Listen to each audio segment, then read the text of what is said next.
Today's podcast is all about Alexander Hamilton and what I learned from the musical. We just went to the Broadway show last night. I thought it was phenomenal. If you haven't done that, you got to make sure you make it happen. Today I'm in New York City, and I know you're going to love today's show. Cowboy. Welcome to a daily dose of greatness class with your host, Trevor Crane, my daddy. He is going to help you take your life and business to the next level. Here I come to save the day. Trevor Crane here, 11-time #1 best-selling author and the founder of Epic Author Publishing, coming to you live every day so you can plug in every day to build your ideal business so you can live your ideal life. If my daddy can do it, then anybody can do it because he's a weirdo. You're supposed to make me sound cool.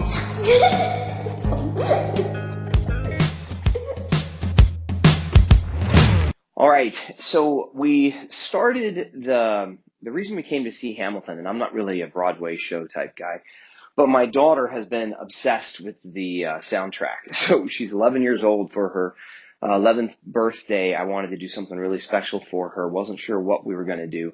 We decided to bring her from Tampa, Florida, back to New York to see her friends because we used to live here last year.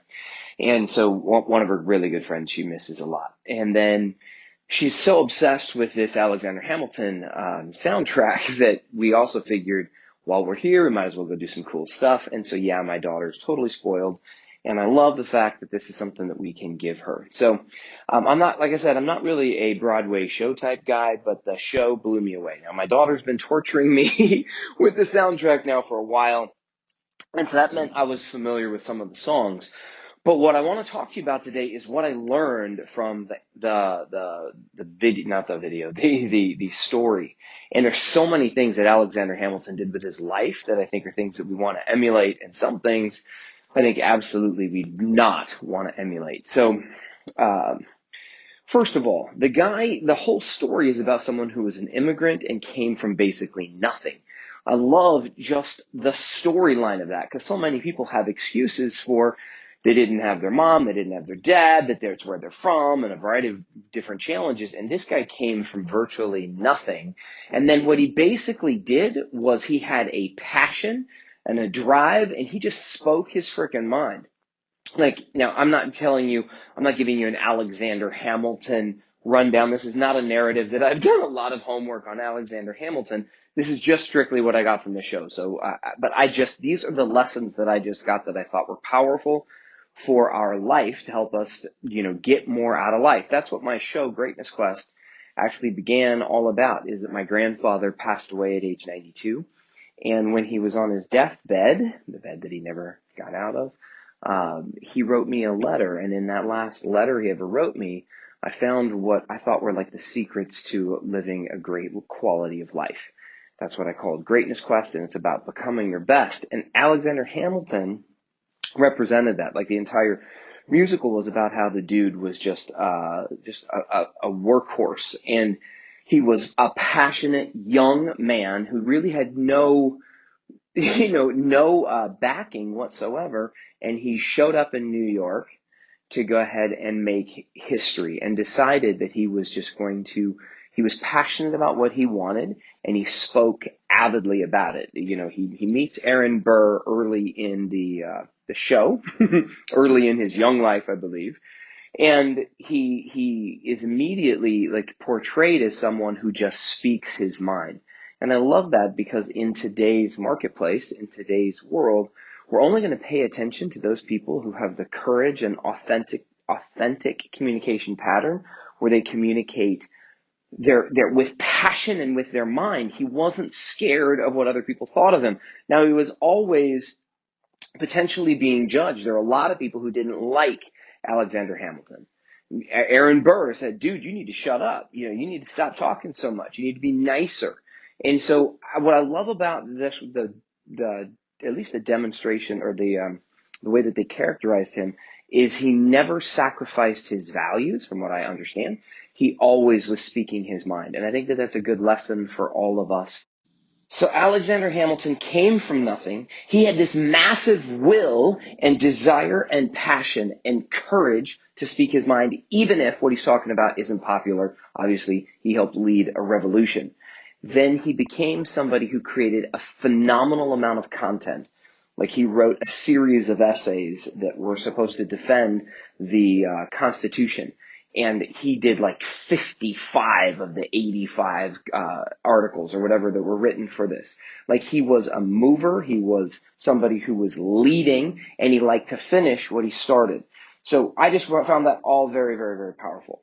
But what I also thought was transformational for me, and when I decided to start to talk about this and to do a review or several reviews of like what I've learned from him, is what I actually been studying this a lot in my own personal business and brand and like the desires of human beings. Because what they also share is how the guy was human. He actually got caught cheating on his wife. And what I liked about the way that they portrayed this is they didn't pull any punches. Like the dude was definitely wrong. Like he was human. He should have not been doing that. Obviously, my daughter was very emotional during that because she didn't like that the guy had done something wrong. But what I thought was interesting about this is how I've been studying. Like I think you guys know, I'm working with Garrett J. White, who's the founder of Wake Up Warrior. And we've been doing a lot of talk. This is typically an environment for just men. I think he has a new one that he's doing with his wife for women. But this is talking about how men and business owners are specifically men, business owners have a desire to do two things. This, and for those of you women that are listening, I apologize about this, but actually it's not an apology. It's just the way that it is, that we seek power, men. The masculine energy is trying to seek to be in control and to have power, like as a warrior. That's the identity of the brand. But that to do two things. One is to get paid and one is to get laid. Now it sounds kind of, catchy to say that. I know that's why Garrett uses it, but it's true. Like I like to see the rewards of what I want. That's the getting paid. And in this story, Alexander Hamilton went from very broke to very rich. He became very well known. That was the power. So that he could, now maybe the getting paid part was the desire and the results to see that what he was creating results. Not necessarily just money. Who gives a crap about money in and of itself? Nobody needs that, but we need it for as a measure of who we are, as what we contribute.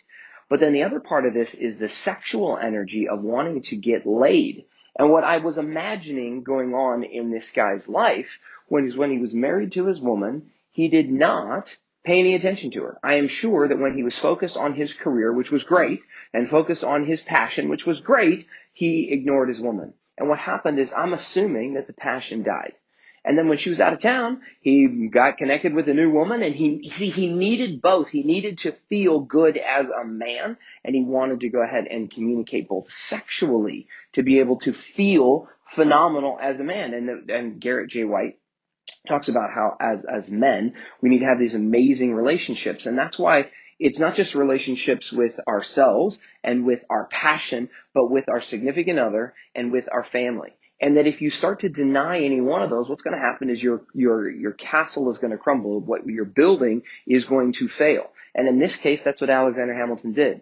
Now, he felt great as at least, sexually, I'm assuming, when I think it was a long, it wasn't just he just cheated once, he did it over and over and over again. But see, he had the need, he had the desire, and it needs to be satiated. Like I didn't even know what it was to diet for a long time, because I never dieted until one time I started taking it on. I started taking out sugar and I started taking out carbs, and I started to crave it. As soon as I couldn't have something, I started to crave it, and it started to create this really weird psychology for me that sabotaged some of my success. It was really crazy. But you can't do that as a man. You can't do that as a woman. I'm sure this is completely parallel with women, and I'm not just talking to the men here. But what I thought was great also about the story, and this was the key, this is when it shifted for me, is I was hoping that the dude would own up to it. Because Alexander Hamilton avoided telling people. He paid a bribe. He was lying. And man, that will shut you down. And he ended up sabotaging much of his success that he could have in his career, in his politics, and certainly in his relationship, by being such a jackass and a loser of having made this mistake of being a liar. And it messed him up. And what did he do? When he was about to get caught, when the professionals around him saw what was going down and he couldn't take it any longer, he acknowledged and admitted it. He owned it. He wrote an article, or however he actually exposed it, but he basically told everybody everything. He completely looked in the mirror and said, I made a mistake. This is exactly what I did. And man, I fell in love with him then. I mean, obviously did a lot of amazing things, but for me to see somebody who would just tell the truth, and it did not get better. He was not praised by his wife. She left him. His family didn't like that he had done that. He was ostracized personally and professionally. So just by telling the truth, and I know that it was a weight off of his shoulders because I have done this. Not like that. I haven't cheated on my wife or anything. But when I have acknowledged that I have failed and made mistakes, to be human, it's scary as shit. And sometimes it does not get better right away. But the feeling, knowing that you've done what is right, is what gives me power.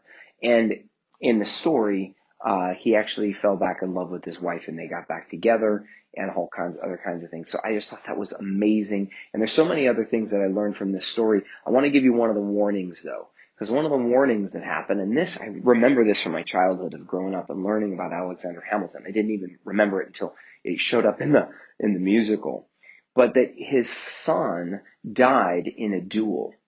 And died in a duel about basically two men peacocking about what was right and what was wrong. And he died in a duel. And his father told him to not even try to kill the other guy in this duel, but to be the honorable man and fire your pistol up into the air, because that's what honorable men do, is that you're just taking the high road. And instead the dude shot him. And then at the end of this damn movie, and I'm not giving anything away, and it wasn't a movie, it was a musical, he dies the same way. Aaron Burr freaking shoots him. And he's, in another peacocking, like I'm right, you're wrong type of a thing, these two guys fire off at each other. Now, here's the crazy thing about this. I just think that that's obviously a warning, guys. Like, that's one of the stupidest things I can think of, to go ahead and have that be the way that you die. That's your legacy. He did so many amazing things, but then again, he was completely fallible, and this was okay at the time, I guess, to shoot people in a duel. Can't even believe that was the case. But like Aaron Burr had been running for frickin' president, not happy with Hamilton, the way that he didn't give him support and actually shot him down. So then they decided to have a duel, and then Alexander Hamilton dies and apparently fires his damn gun up into the air. So first of all, if you're going to pull a frickin' gun on somebody, you pull it with the intent to kill. Like, that's the only reason you pull it out, because someone's going to be pointing a gun at you for the same thing. Like, I would just think that, if you are going to go to war, now I don't want to try to hurt anybody, but if you have somebody that's going to take something from me or my family, then you got to fight. You got to fight to win, to survive. But that said, why the hell was he fighting in the first place? That is the stupidest thing I've ever heard of. Now, here's the thing. I think that women are sometimes much more smarter than men, because I was prepared to go to war and fight somebody for something recently. I had somebody do a roofing job on my house. I thought he had done a poor job, and I was ready to sue him. I was ready to not pay him. I was ready to fight him. I was ready to start this whole process of hiring another company to come in. And it was just the thing. He didn't just do a bad job on my roof. He actually then said something nasty to me. He was a jerk about it, and he told me to fuck off. Okay, that's basically what he did. And he used the F word a few different times with me, and I was pissed off because I didn't feel like he was being, like just honoring his commitment.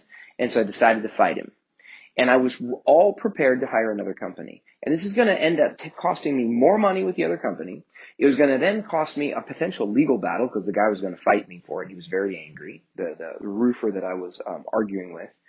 And the challenge was I just didn't want to give him a chance to fix it because he'd been a dick to me. And I talked to men about this. I went to a little community lunch around my community, and I talked to some men about this, and they're like, yeah, man, if somebody does that like you, that's indicative of how they're going to do other things. Fuck him. I would never let him work on my house again. Like, you got to screw that guy, da, da, da, da, da. And I've heard about this. I've had people sue me before for things, and I've seen broken relationships. I have sued somebody before when they wronged me. And then I was talking to my wife, and I was talking to my assistant, Karen. And Karen and my wife were like, well, why don't you just give him one? Like, what if you weren't taking this personally, what would you do? Can you just go ahead, you can be right or you can be rich. You can be right or you can be in love. You can be right or you can be, in this case, Alexander Hamilton wanted to be right and he freaking got killed. He got killed because he wasn't willing to just eat a little bit of crow.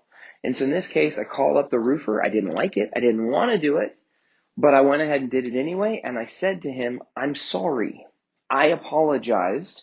And then I let him finish the job on my roof and invited him to do it. And it took him a little bit to get around to making it happen and doing it right, but he 100% owned it, did a phenomenal job. It cost me less money, significantly less money, time, and aggravation to go ahead and just eat a little crow and let the guy, whatever, to forgive instead of to go ahead and pull out guns and pistols and then fire them off at each other. That's what we do today. We sue one another. And we fight about it and argue about it and take all that time and energy and put it towards something else. So I think the musical Alexander Hamilton was amazing. I think that his storyline, I'm going to do a lot of research on his biography because I want to actually know more about it than just this doggone musical. But I think that there are some challenges in there for us. Now, what is my call to action for you today? I would like you to go ahead and think about someone or something that you are fighting that it is time for you to forgive. Because that is what I think was a pivotal moment for him that he missed. He did not forgive. Now, his wife did. His wife did forgive him for being a cheat and bastard, and she accepted him back. She ended up living another 50 years and having a very rich life because she wasn't all caught up in her masculine bullshit of needing to go to war over little shit. And so, at any rate, I would challenge you to go ahead and consider who it is and what it is. Maybe it's yourself even that you need to forgive, because this whole concept of forgiveness, I think, is one of the keys to us living a phenomenal life. And I'm not saying that you shouldn't fight for what you believe in, because I absolutely believe that you should. But that's not the challenge for you today. So go ahead and consider that. What is it that you need to go ahead and maybe stop fighting or let go of, and then do something towards that? When I was in a lawsuit with this one guy, and he filed a lawsuit against me. He said that I owed him some money. I didn't think that I did, and he hired his attorney who sent me a letter. I hired my attorney. I gave him $5,000. I'm going back and forth, and I was fretting about this, and I was about to pay my attorney even more money to go back and do something again. And we were just going to fight. I thought I was right.